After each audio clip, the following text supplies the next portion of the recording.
Hello, hello, hello, hello. How you doing today?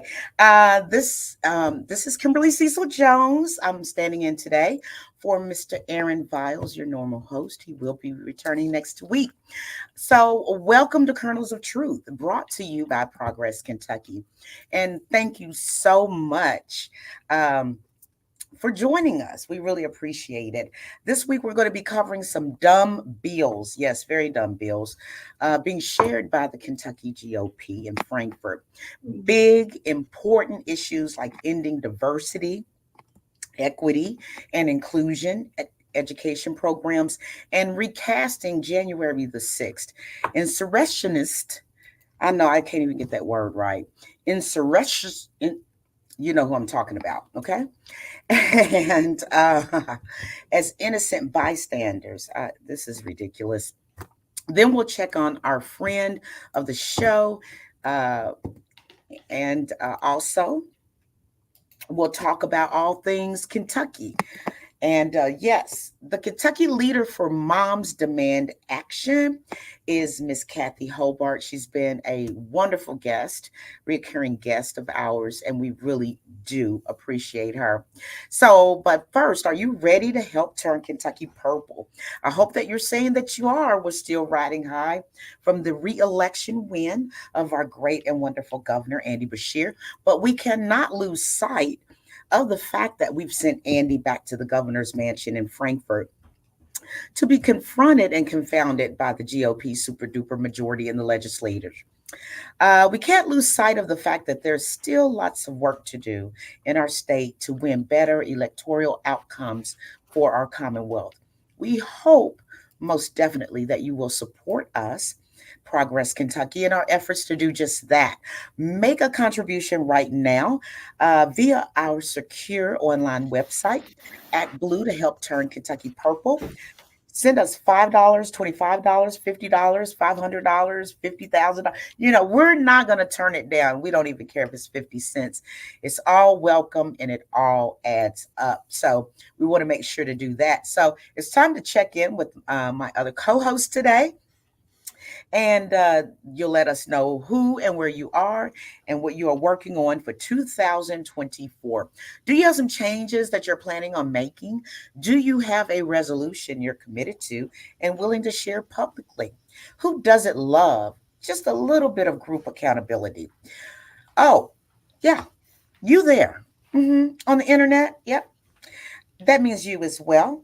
We want to see what you're working on for this year. Okay, feel free to put it in the chat while we're sharing ours.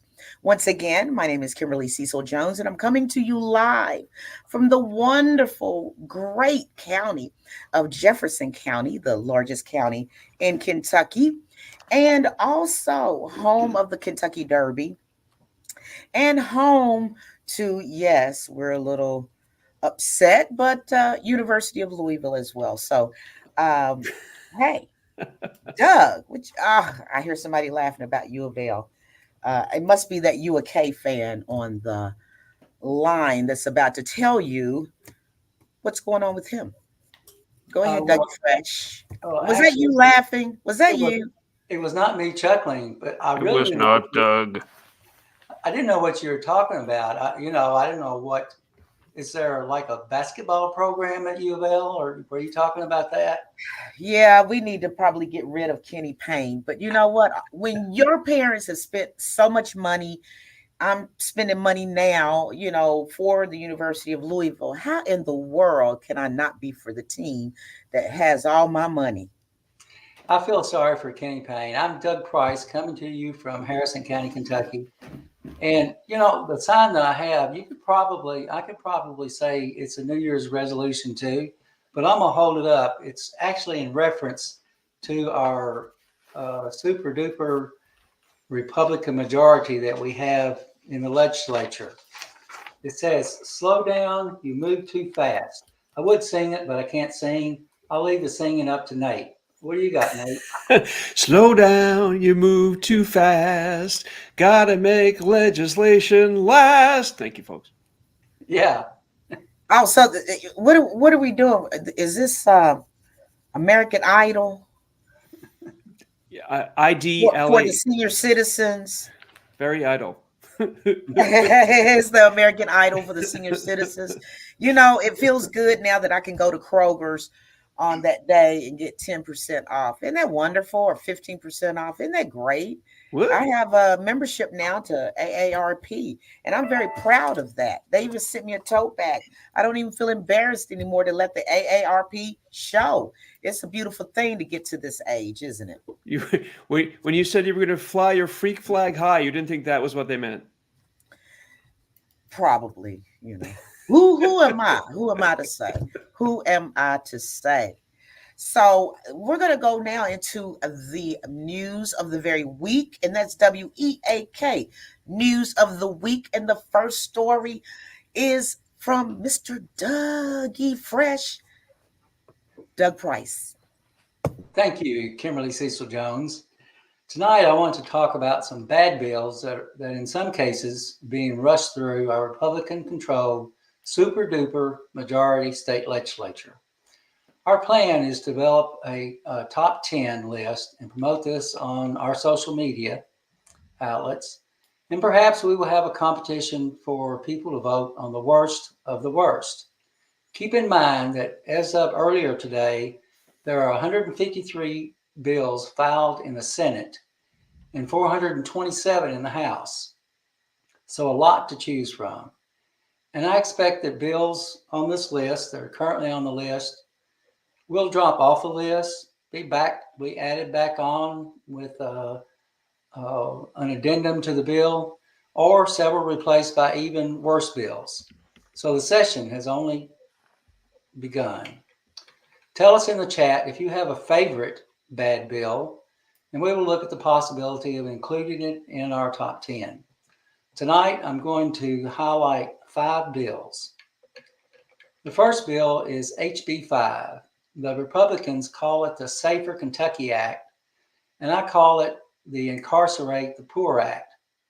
From the Courier-Journal, supporters say the bill would improve public safety, while critics say some of the provisions would cause a mass incarceration problem and would criminalize poverty and homelessness.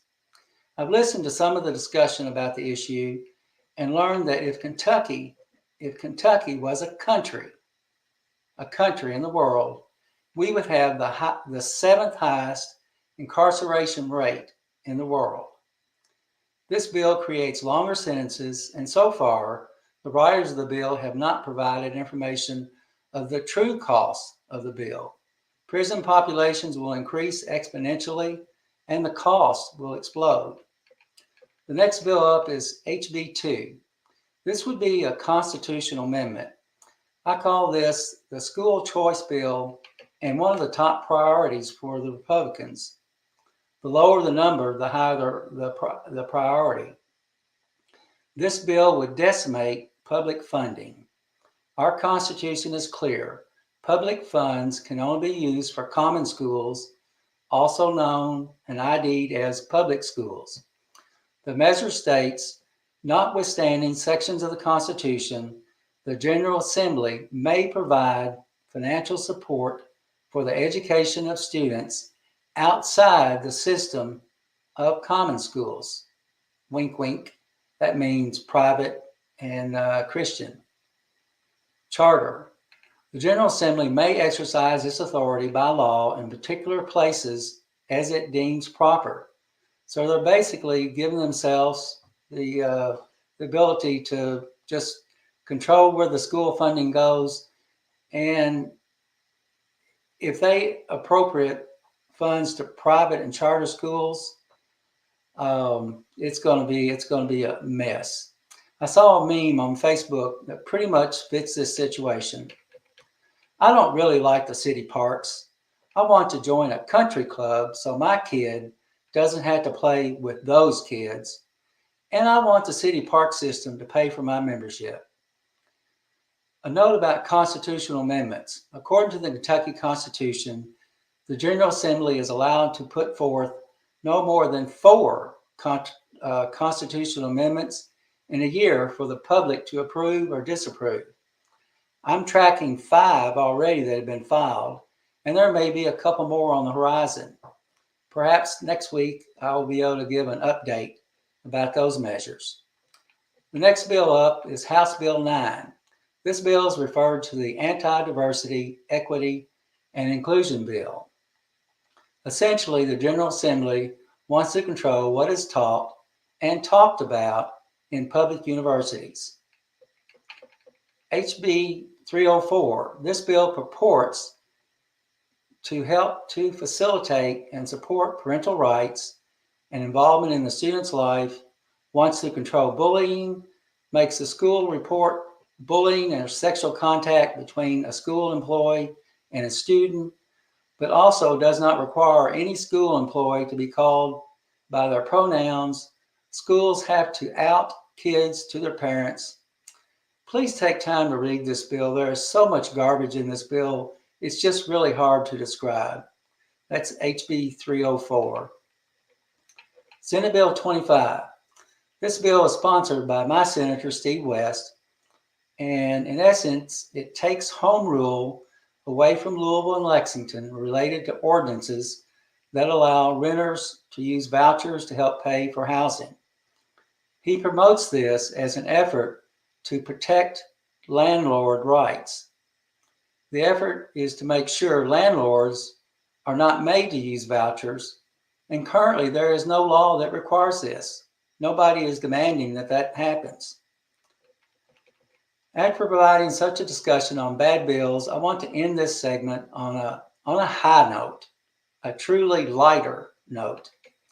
Yesterday, January 30th, a bill with the following description was filed: an act relating to the regulation of cannabis and making an appropriation therefore.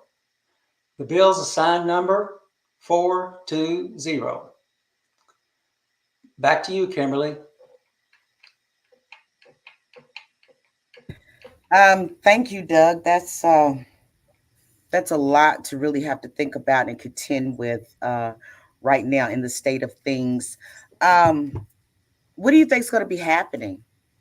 What in the time frame? Just a guesstimation of the time frame of when you think something is going to be happening um, in a more positive way.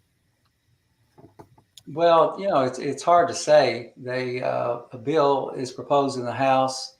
It's supposed to go to a committee 2 or 3 times, and then back and forth to the House. And the House eventually either passes the bill or doesn't pass the bill. When they pass the bill, it goes to the Senate, and then the Senate has to run it through its committee structure and vote on it. If there are a lot of differences, then they have to get together and uh, make changes. Eventually, if it's from the House to the Senate, it goes back to the House and is revoted on. If changes are made then, it goes back to the Senate. So it can go back and forth. It's hard to predict the outcome of a bill unless it's something very simple on both sides. And I can't believe nobody's talking about the number of the bill. Don't you all get it? Okay, tell us like we're fifth graders. Oh, Tell us like we're fifth graders. yeah, it takes a fifth grader to. It's 420. Oh, 420. You know that's the date I love. You know that's my date. You said 420. My birthday is a mere 5 days after that, so it's always a good week for me, one way or another. Good week for all of us. How about that? Right? Yeah, right on. So that was very good reporting, Dougie Fresh. Thank you. Very, very good reporting. Yeah. I just hope that some kind of way we're going to be able to do what's fair and what's right. Well, yeah. I mean, sometimes it just feels like Sisyphus pushing that rock up the hill over and over for all of eternity, but I tell you what, if we just lie down and take it, then it's the green light, and they got to know that real people that they're hurting with these types of bills, and there's real injustice that they're doing. And if nothing else, when historians look back in like 3 years, this time period, who will be on the right side of history? It's not the super conservative Republican majority in the General Assembly. Not No, and also we need all thoughts and positive thoughts sent to Jefferson County, please, as well, because the way things are stacking up here in Jefferson County, they're trying to take over. And if they can take over Jefferson County and Fayette County, then becoming purple becomes harder and harder and harder to Oh, do. yeah. So we have to at least keep Jefferson and Fayette blue. Is just about as blue as we can get it. So yeah. So Nate, which I affectionately call him Nate Dog, in the house. What you got for us tonight? Well, some more General Assembly bad bill news. So, when the ultra conservative Republican majority isn't busy trying to criminalize not being able to afford housing or trying to push Kentucky toward destroying public education, it finds time to do what? That's right. Drag us all back to a time when LGBTQ folks were closeted and children were so ignorant about sex that nearly 1 in 10 would have kids when they were teens. I looked it up. This is a real stat. You and I both know that those were bad times, but to Republicans, Senator Lindsey Titchener and Republican Nancy Tate of Smithfield and Brandenburg, respectively, those were golden ages where shame-driven morality ruled the day. And I say this because of two bills that those two legislators just introduced yesterday in a joint press conference. Those are bills SB 147 and HB 402. If I may read to you a bit from Sarah Mitchell's excellent story that was just published in the Bowling Green Daily News, quote, the bills would prohibit adult-oriented businesses, in air quotes, that distribute, display, or host sexually explicit performances from being located within 933 feet, the length of an average city block, from a place where minors may be present. These locations may include schools, libraries, parks, recreational areas, childcare centers, and places of worship. So like everywhere. The bills also restrict what is visible to minors from the outside of an adult-oriented business. Adult-oriented businesses include adult arcades, adult bookstores or video stores, adult cabarets, adult theaters, or, wait for it, quote, any establishment that hosts sexually explicit drag performances or any performance involving sexual conduct. Wait, what's that? Did I just hear the D word, drag? Yes, you did, because this bill is basically a stealth maneuver for Senator Titchener to reprise a bill that she filed last year that made it as far as passing the Kentucky Senate, but it made it no further. That one was a little more explicitly about drag performance. Quote, a performance involving male or female impersonators who provide entertainment that appeals to a prurient interest, regardless of whether or not performed for consideration, unquote. But this time around, I think she and Representative Tate have gotten smarter and made it so that it doesn't seem to be about illegalizing drag performance, but it's not about illegalizing drag performance. But the kicker for me is this quotation, as reported by Sarah Ladd in Kentucky Lantern. We'll share all the links in a little bit. At one point in their joint press conference, Representative Tate says, quote, children should be given the opportunity to develop without thinking about sex or sexual preferences. It is our responsibility as adults to protect the innocence of their minds and bodies. If I had pearls, I'd be clutching them right now.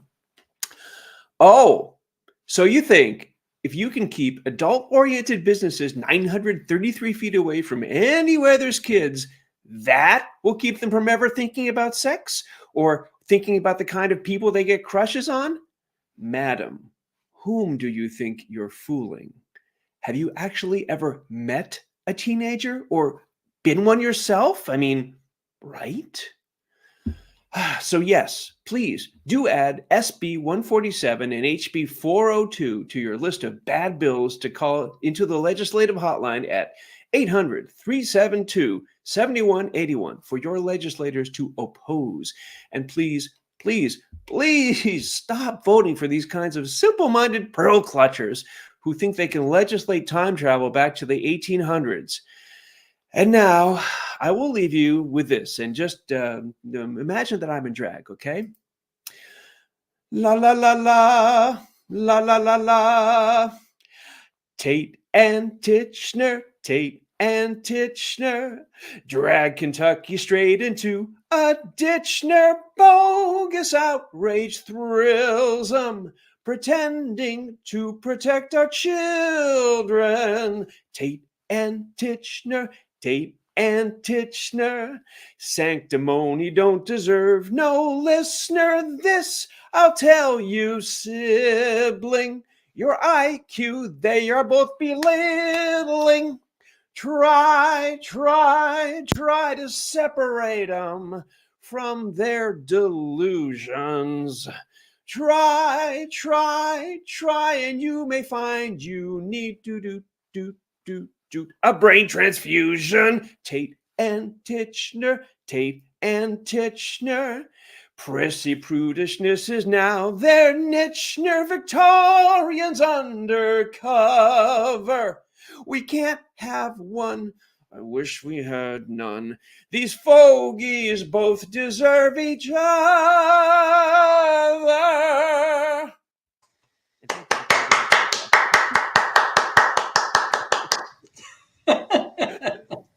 That's it. That's the tweet.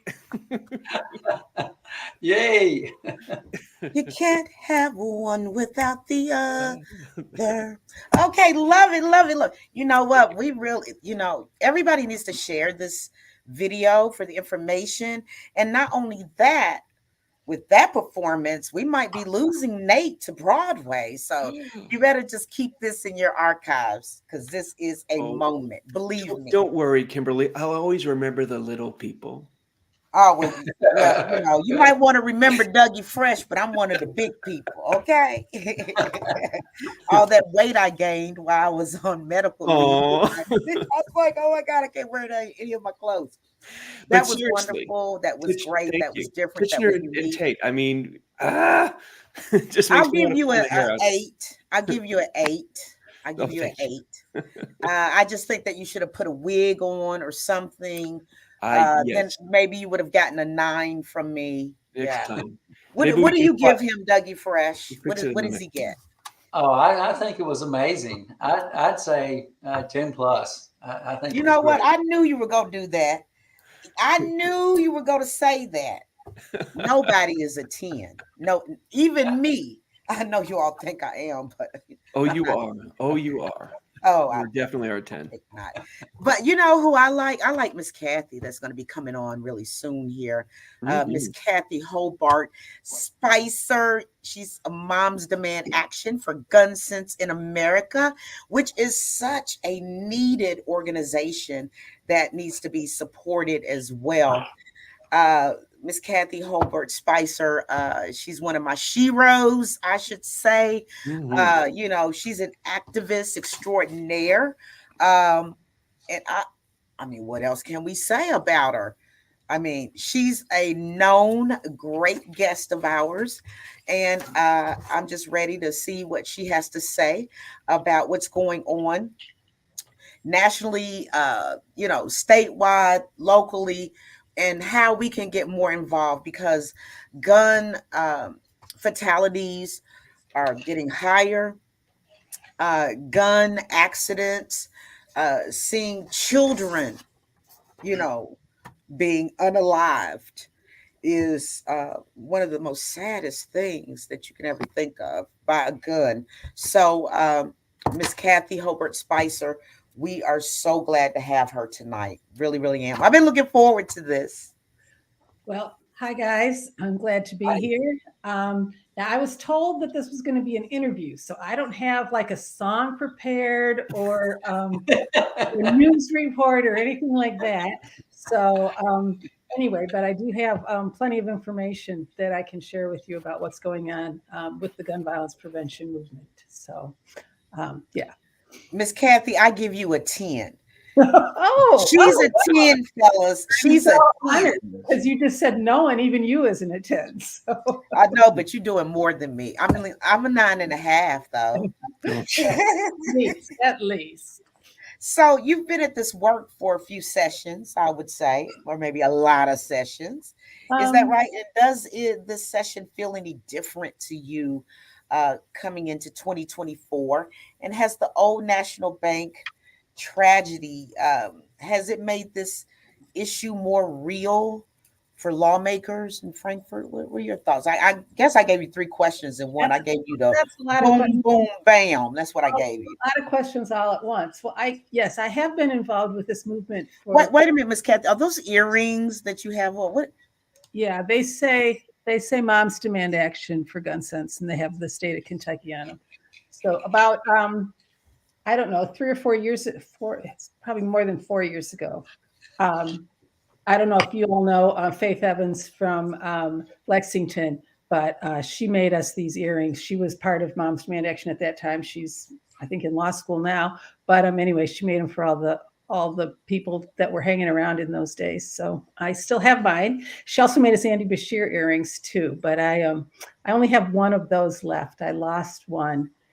So this election, I only could wear one at a time. But anyway, yes, I have the good earrings. And in terms of how long I've been involved with this, I started, if you can believe, the first time I went up to the Capitol for an advocacy day was February 14th of 2018.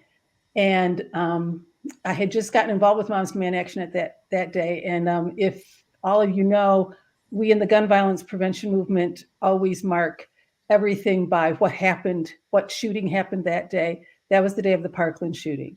So we were up in the Capitol and meeting with our legislators. And when we left, we found out, finally got word that that tragedy had happened in Parkland. And that was just a very few really weeks after there had been another school shooting that had occurred in Marshall County in Kentucky. And it was those two school shootings that really solidified my devotion to this cause. But over the years, I've really found out that school shootings are just the very, very tip of the iceberg, that the vast majority of gun deaths in Kentucky and all across the country are either homicides or suicides. Probably over half are suicide, and most of the rest happen in just street violence, domestic violence, sort of interpersonal problems, that there's a gun handy and somebody picks up a gun and shoots somebody else.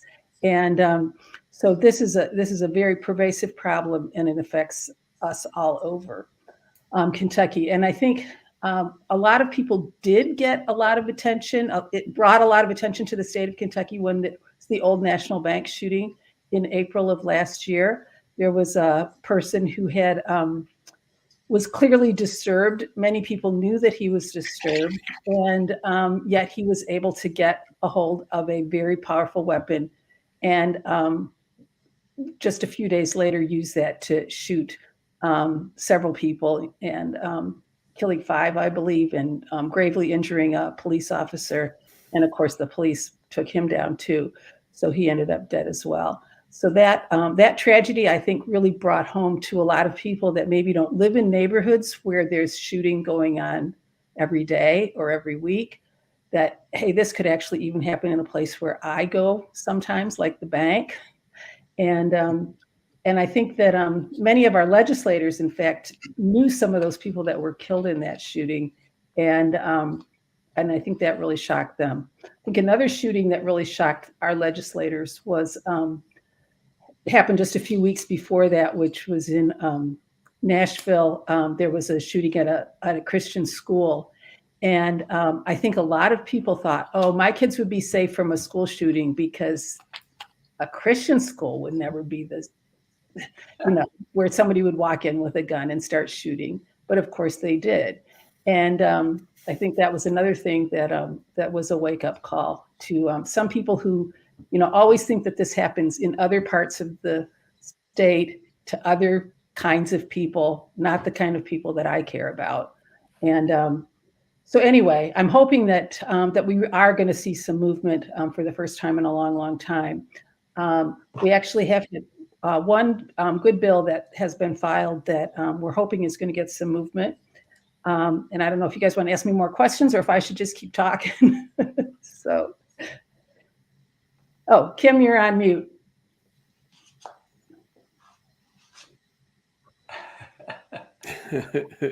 Just keep talking. You're doing great. Okay. Okay, very good. Because Kim, your lips are moving, but we can't hear what you're saying. So, anyway. At least it's better than, folks. talk to the hand because the ears ain't listening, So anyway, Exactly. no, Cathy, really, I kind of want to just piggyback because I know that, and it's a pitiful shame that a guest has to tell me that they can't hear me. It's that girl power. I see it. Thank you, Cathy. I appreciate you. Now, I wanted to piggyback on what you were saying as well, and then I'll let Nate and Doug ask you some questions. I don't want to hog it all up. But, there was a mass shooting also in Louisville just a couple of weeks maybe after the Old National Bank mass shooting. And this happened in Chickasaw Park of the West End of Louisville, Kentucky. So a lot of people have come to me over these years and they say, why is it that some of the crime that happens when it's multiple people in certain areas, why don't we call that a mass shooting? Why don't we talk about that as well? Why don't we do something about that as well? There was another mass shooting in Louisville, but you don't really hear anybody talking about it. But a lot of the elected officials and that type of thing that do represent those areas were talking about it. But Old National Bank, we all loved. He was a mentor to all. I thought I was special, but I see everybody was special with Tommy Elliott. I just, good man, good man. However, there might have been some good people that other people can think that they're very good. What happened in Chickasaw Park? Yeah, I do think that that's really unfortunate, and that those two mass shootings actually happened in the same week. So it was not very far apart. And there was also, even the same day as the Old National Bank, there was another shooting that involved a couple of people very close by downtown, over on the campus of the community college, I think it was. And someone ended up killed in that shooting as well. And we at Moms Demand Action are always trying to bring attention to the vast majority of gun violence, which is not these splashy mass shootings that get so much media attention, although those are horrific and we really need to get a handle on that kind of problem as well. But it's the daily violence. And sometimes it breaks out in neighborhoods, where the people that represent us don't live, and so they don't think about that. And it just really, well, I guess I'm not supposed to use bad words, but makes me angry. Anyway, that happens, and yeah, it's one of the things that we really try to always remind our legislators that this is a problem that affects Black and Brown communities disproportionately. It affects poor people disproportionately, but and they need to care about those things just as well as the rich bankers that got shot. So, exactly. I admire the work that you're doing. I know that you do in the cause. You do a lot in the West End and in the more urban areas, impoverished areas of our state. So I do know that that's true. I can vouch for you. And it's just an epidemic that has just gone too far. Louisville, Jefferson County is always in the top 5 when you're talking about murders all around the country. how many cities are there in our country? I've never looked it up, but I'm sure it's more than 1,000.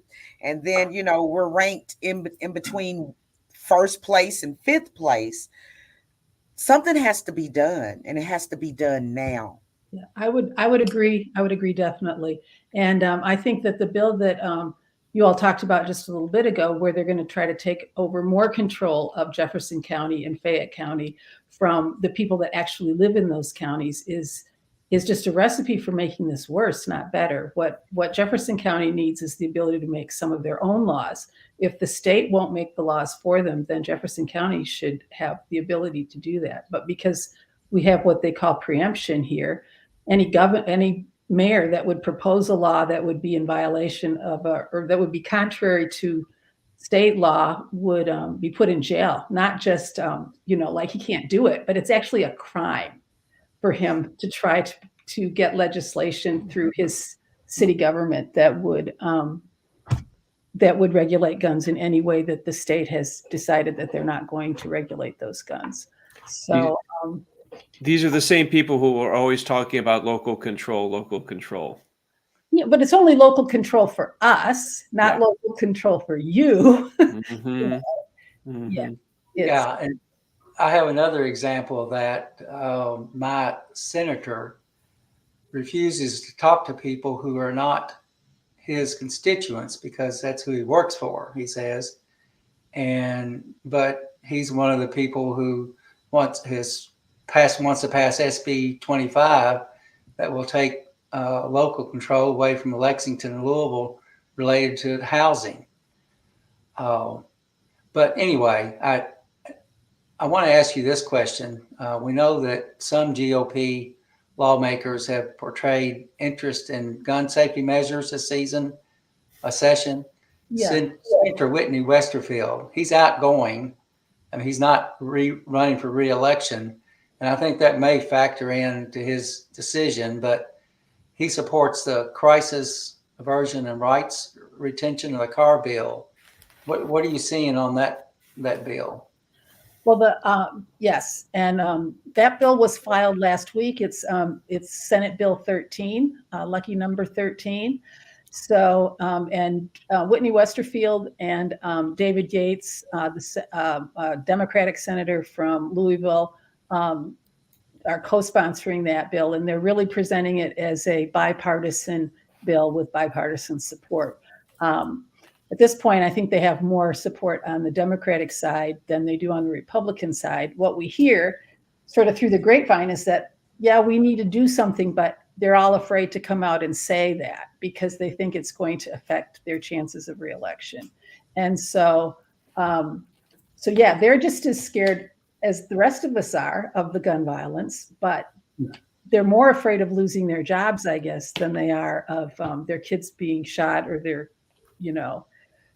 whatever. So that's unfortunate. But in any case, Senate Bill 13 or the car bill, what it would do would be a very minor kind of a bill that would really affect gun owners who are in crisis. And what it would do would be that if you own a gun and you're in crisis and the people around you think that, yeah, you're going to do something dangerous with that gun, then they will then they can petition to law enforcement. Law enforcement sees, yeah, there's something to this. Law enforcement can then go to a judge. The judge can say, yes, that person does seem to be dangerous. And then the guns are temporarily transferred from that person. And also they're not allowed to buy any more weapons during the time that the crisis is ongoing. And there's a lot of due process that's built into the law. I don't need to get into all the weeds of it. But that's one of the concerns that so many people have is, oh, you're taking away people's rights without due process. Well, that's not true at all. But, you got to read the bill before you decide that you're not going to support it. In any case, then once the crisis has been averted, then the person will be able to petition to get their firearms returned to them. And if they're, now considered to be safe, they can have their guns back. And what it really will do is we think primarily it will be helpful in suicides because so often people around a person know that they are suicidal, and access to a gun when you're suicidal is very dangerous because it's so permanent. Almost any other method of suicide does not result in death about 5% of the time. But with guns, results in death about 90 or 95% of the time. So, it's one of those, it's a temporary problem that's got a permanent and awful solution, is when you have a gun and you're suicidal.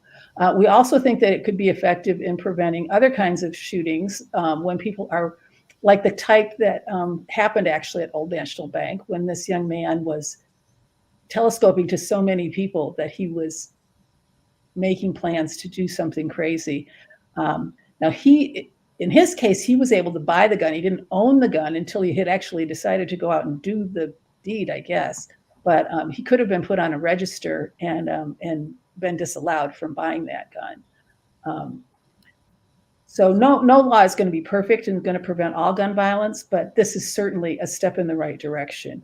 And the fact that our legislators even talk about gun violence prevention inside of the Capitol building is a huge advance for them.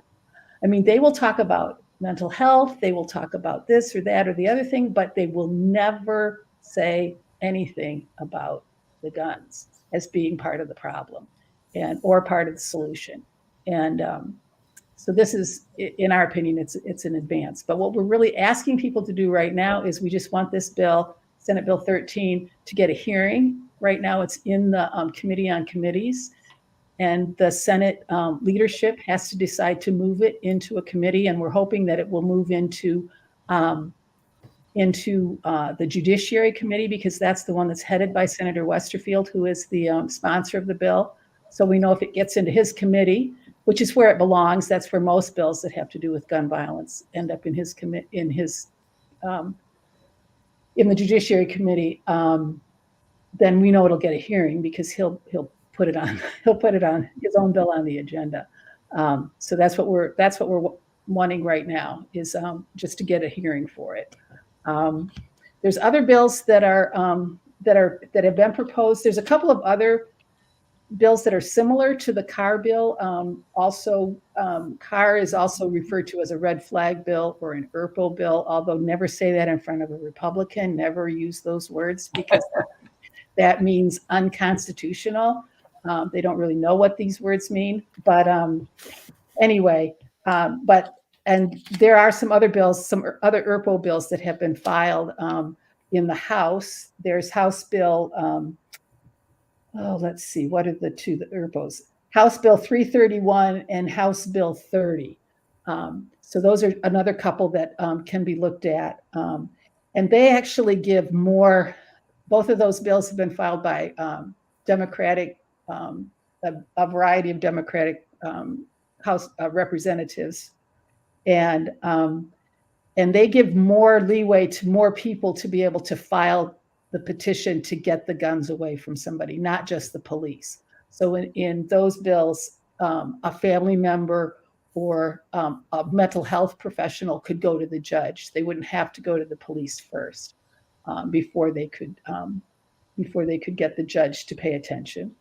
So, but my guess is that those bills won't go anywhere. That's, just the law of averages, that those won't. And that if any of the bills move, it'll be Senate Bill 13.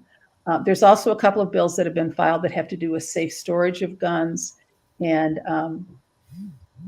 those would be wonderful if we could ever get a safe storage bill going, because honestly, I think that, I don't know if you all heard about the report that came out in Tennessee today, but like 50,000 guns have been stolen out of cars in Tennessee in the last 10 years.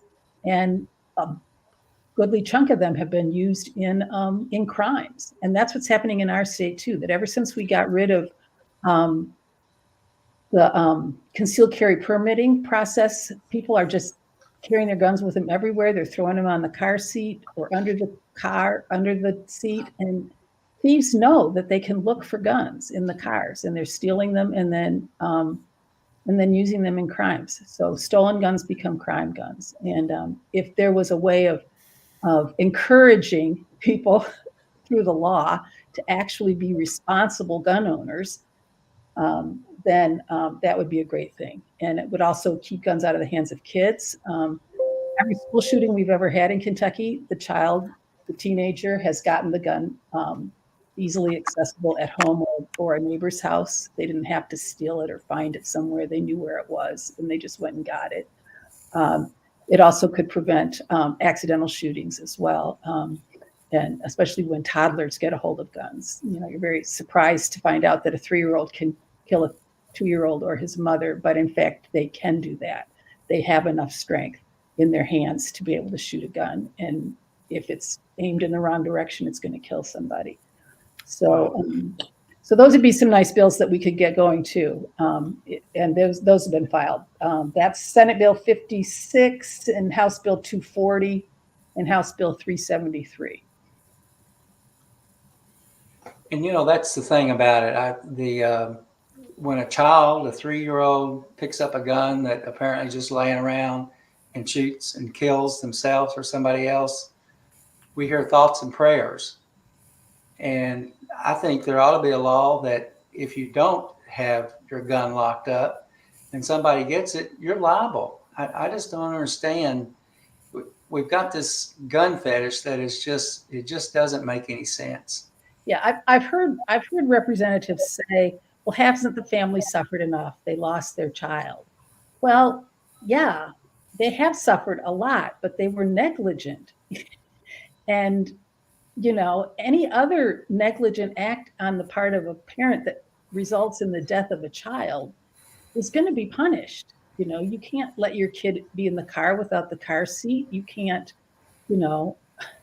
leave poison laying around. You can't, there's all kinds of things that we protect our children from.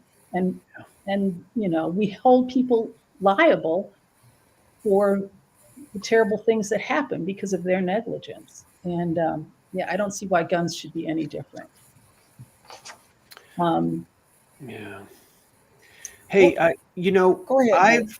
I've often wondered about law enforcement officers, the police, and much is made of the dangerousness of their job. And yes, being a cop is a very dangerous job because you never know when someone's going to pull a gun on you. But that leads me to wonder if any police organization has ever been a good partner for Moms Demand, or if there's ever been any kind of outreach from one to the other to try to get them to help. They have a stake in all this. We do actually try to partner with law enforcement. We have better success with some law enforcement departments than others. I know that he's the past president of the FOP, maybe, and he's the police chief in Jefferson County, or not Jeffersonville, right? That's the one in Jefferson County, Jeffersonville. Yeah. Anyway, he's one of the ones that spoke actually at the press conference the other day about about Senate Bill 13, and he was very much in favor of that bill. We've also had a very good working relationship with police in Fayette County, and we have in Frankfort. We have a pretty good relationship with our police and sheriff in those counties too.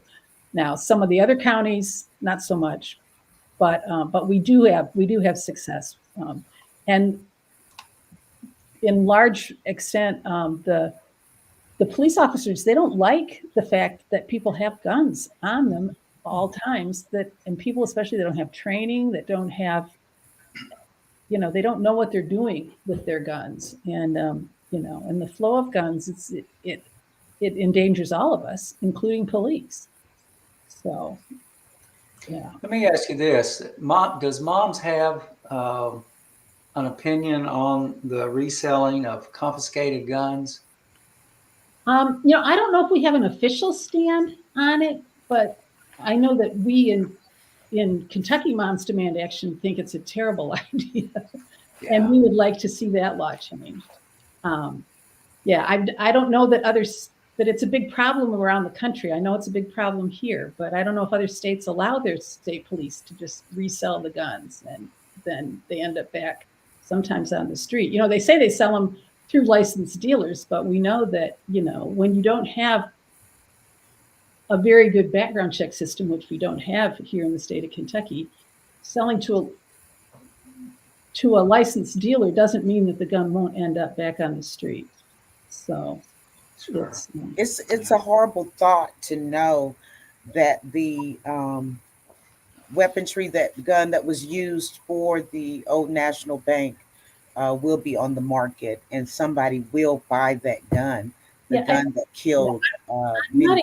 I'm not exactly sure what happened with that gun. I think that it might have been actually like purchased at auction by someone who's vowed to destroy it. So I think that might be what happened with that one, but that's not common, that people have the ability to trace a single gun and find that gun and destroy it. Um, yeah, I hate to say this, but it is 5 minutes to 8, and I'm supposed to be leading another Zoom Yes, you meeting. are, but we just love talking to you. Like, we could just sit No, here and just, I could sit here and talk all day. but I know you got to go. Yeah, but I do have one piece of just About the lobby day, yes, that we're having our advocacy day is on. It's 2 weeks from tomorrow, February the 15th, is our advocacy day for Moms Demand Action. We'll be meeting with our legislators to talk to them about gun violence prevention in the morning, and then at 1 o'clock we have the rotunda reserved for a rally. So we're going to have, and there's going to be some pretty fantastic people are going to be at that rally.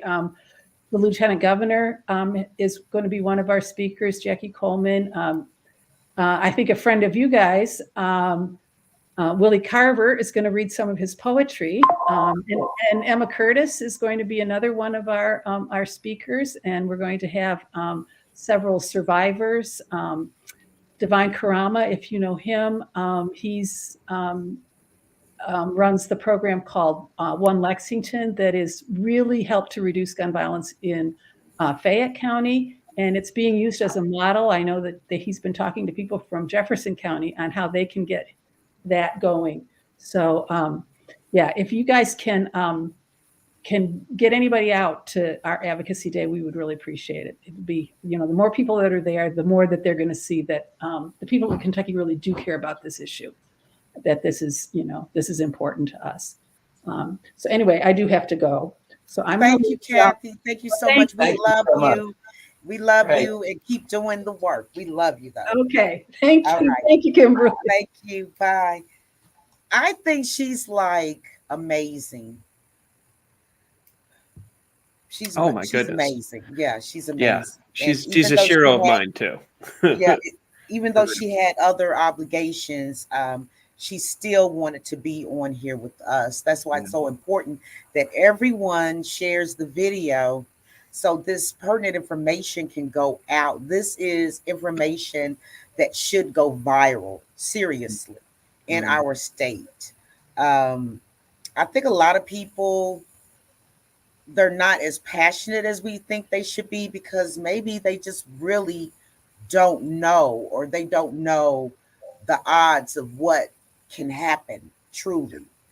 But you can help. You can help everyone know by sharing this video. And even when you're listening to us on your podcast while you're at work, you're working out, whatever you're doing, it's important. It is important. So I'm just going to say that we already talked about the Moms Demand Action Gun Violence Prevention Advocacy Day, February the 15th. The Fairness Campaign Lobby Rally is going to be February the 15th. And the Kentuckians for the Commonwealth Lobby Rally Day is going to be on Valentine's Day. The The theme is we love voting rights. So, all of this is important, very, very important. The election for the presidency is not the most important situation. You got to deal with stuff that's going on right here in our state where we live, eat, sleep, play, the things that we do right here in Kentucky. So, great show tonight, you guys, right? We love Cathy. Woohoo! And Dougie Fresh is going to close us out. Sure. Progress Kentucky is a nonprofit organization registered with the Kentucky Secretary of State and organized as a 501c4. We're affiliated with the Indivisible Project, the Commonwealth Alliance for Voter Engagement, and we're also proud members of the Forward Kentucky Network. Progress Kentucky's goal is to educate, organize, and increase voter turnout and advance a progressive agenda through civic engagement. Next week, we'll be joined by another wonderful guest, Dr. Brian Clardy, Murray State history professor. We'll launch Black History Month by bringing Dr. Clardy on to share his perspective on race and politics in our Commonwealth. Production of episode 147 was by Annabel Nagel. Big thanks again to Nate Orshan, who wrote and performed our theme songs and also performed a live presentation tonight. You can find more information and music at natosongs.com. If you miss our weekly live stream on Facebook or YouTube, audio podcasts and our show notes are available on Apple, Google, Spotify, and wherever you get your podcasts. If you do listen to the pod, please leave us a 5-star review wherever you are listening right now. Logo and some graphic content provided by Couchfire Media. More information can be found at couchfiremedia.com. Hope to see you next week.